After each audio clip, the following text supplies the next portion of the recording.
Vijana oye! Vijana ria! Vijana tibu!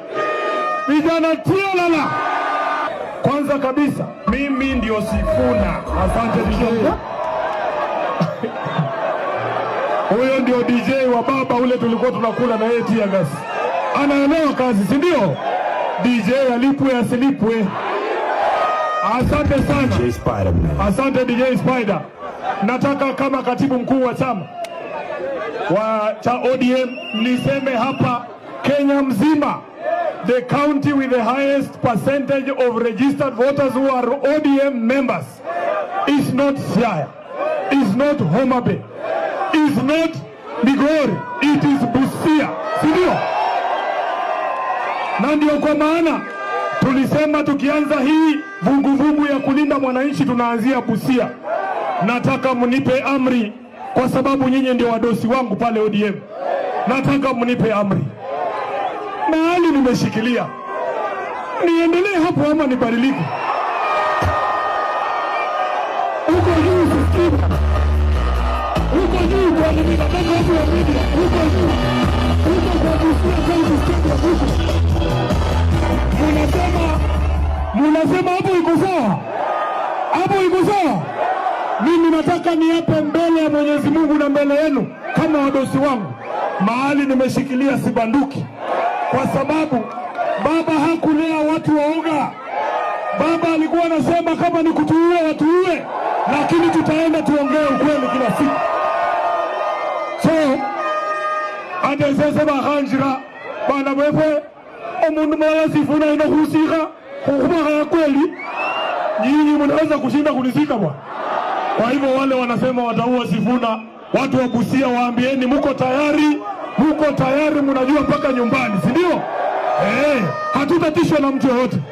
Mheshimiwa Raila Odinga hakulea watu waoga. Na baba alikuwa anatuambia kila siku, Sifuna, chunga maslahi ya mwananchi, kwa sababu hiyo ndio kazi yetu. Mimi siwezi kunyamaza kama Sifuna, wakati ambapo wazazi kwa saa hii wanang'ang'ana kupeleka watoto wao wa grade 10 kwa shule, wanaambiwa uniform walipe mpaka sijui shilingi 20,000. Alafu serikali ambayo haijui kitu inafanya wanatuambia tupeleke watoto hata bila uniform shule, badala wahakikishe kwamba bei ya uniform inashuka chini. Pesa ya capitation imeshinda kulipa. Wale wa headmasters wa shule wanang'ang'ana na watoto wetu, hakuna pesa.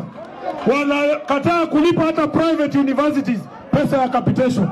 Wanasema Sifuna anyamaze ama nitafurushwa kama katibu mkuu wa chama cha ODM.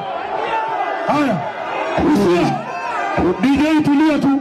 Busia, nilikuwa hapa na nyinyi wakati tulikuwa tunafanya Senate mashinani.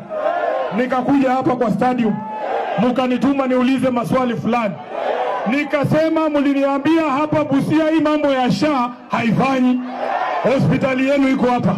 Tuliingia ndani, hakuna madawa. Ukiingia hapa Busia, hospitali iko hapa, line hii yote unaona private pharmacies zinauza madawa. Ukweli ama uongo? Ukweli ama uongo? Ukiona, acha niwaambie bwana, ukiona hospitali ambayo ni ya umma iko hapa, alafu line hii mzima ni watu wa biashara binafsi ya kuuza madawa, ujue hiyo ndio makatela ambayo imehakikisha hakuna dawa ndani ya hospitali.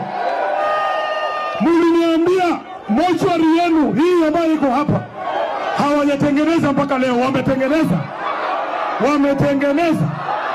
Haya, nyinyi mnanituma niulize maswali, nikiuliza wanasema watanifurusha kama katibu mkuu wa chama cha ODM. Niendelee nisiendelee bwana? Niseme haya mambo nisiseme? Mimi mmeshawahi kuona nikikuja matibabu hapa kwa hiyo hospitali? Si nyinyi mnanituma niseme hii maneno? Kwa hivyo kama mtu anashinda na Sifuna akuja ulize watu wa Busia, si ndio?